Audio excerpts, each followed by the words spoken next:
जय हिंद, वंदे मातरम। दोस्तों, भारतीय राजनीति ने कई प्रकार के उतार चढ़ाव देखे हैं, आरोप प्रत्यारोप देखे हैं।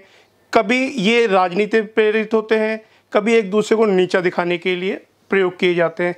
मगर हाल ही का जो प्रकरण सामने आ रहा है, उसके अंदर राम जन्मभूमि ट्रस्ट के ऊपर कुछ ऐसे आरोप लगाए गए जिनका आधार किस तरीके का था, या कह सकते हैं कि उनकी किस तरीके की पड़ताल की गई है, ये मैं आपके ऊपर छोड़ देता हूँ। मैं सबसे पहले आपको दिखाऊंगा कि आरोप लगाने वालों ने क्या क्या कहा।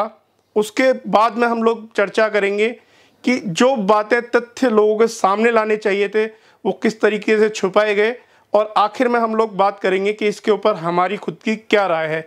तो दोस्तों, सबसे पहले हम लोग इंटरव्यू देखते हैं कि इसके अंदर आरोप लगाने वालों ने किस तरीके के आरोप लगाए। राम जन्मभूमि ट्रस्ट पर संजय सिंह ने लगाया जमीन खरीद घोटाले का आरोप। आज मैं आपके बीच में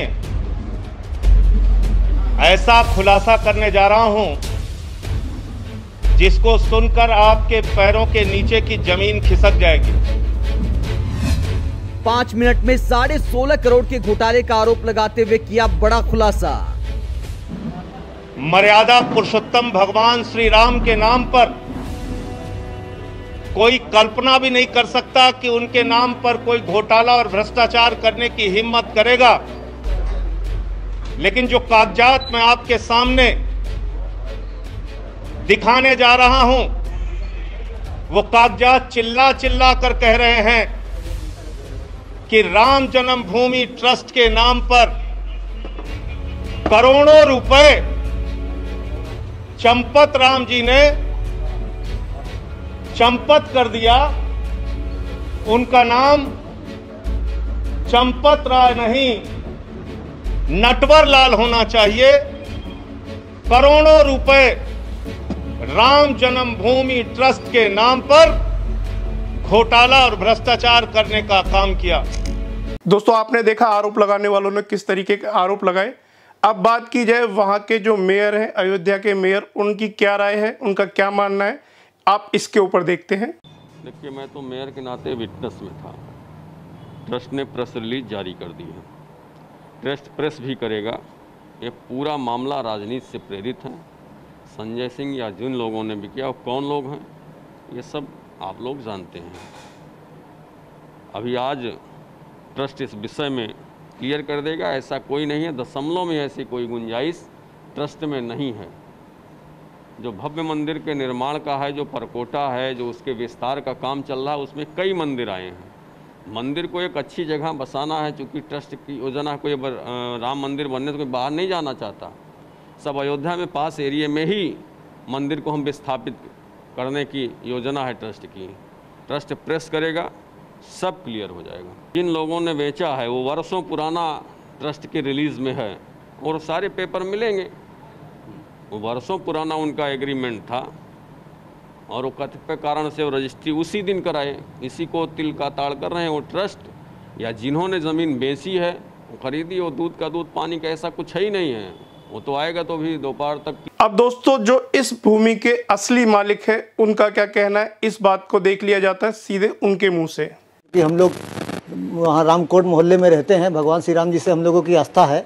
क्योंकि ये हमारी ज़मीन बहुत ही बेशकीमती थी, कम से कम 50 करोड़ रुपए की ज़मीन थी, और ये सबकी आस्था को देखते हम लोगों की भी उसमें आस्था है। तो इसको देखते हुए हम लोगों ने राम जन्मभूमि ट्रस्ट को 18.5 करोड़ में उसको हम लोगों ने सौदा किया। और अगर इसका क्योंकि 2 करोड़ में खरीदा और 18 करोड़ में उसको आपने बेचा, बहुत ज़्यादा रेट में बेचा, तो ये इस आरोप में क्या कहेंगे? सन 2011 में पहली बार तो हमने ये ज़मीन एग्रीमेंट कराया था, और 2011 से 2021 का जो ये अंतराल है, इसमें 11 साल हो गए हैं। राम मंदिर का फैसला इससे पहले नहीं आया था। अयोध्या में ज़मीनों की कीमत बहुत ही कम थी। राम मंदिर का फैसला आने के बाद जिस जगह पे वो ज़मीन है, वो ज़मीन अगर आज के सरकारी सर्किल रेट के हिसाब से देखी जाए तो 24 लाख 25 लाख रुपए की ज़मीन है, 25 करोड़ रुपए की ज़मीन है ये, और हमने उसको 18.5 करोड़ रुपये में दिया है, तो सर्किल रेट से भी नीचे दिया है। अच्छा, कुछ विरोधी आपकी कुछ फोटोएं भी वायरल कर रहे हैं जिसमें आप अखिलेश यादव के साथ हैं, पवन पांडे के साथ हैं। तो किसी के साथ होना तो कोई जुर्म नहीं है ना, किसी के साथ भी कोई भी रह सकता है। हम समाजवादी पार्टी में पहले थे। अच्छा, ये आरोप एकदम गलत है? बिल्कुल गलत है, सरासर गलत है, और उसका साक्ष्य मेरे पास है। सारे साक्ष्य के साथ आपको प्रस्तुत मैं करता हूँ, अभी सब देता हूँ। क्या नाम है आपका?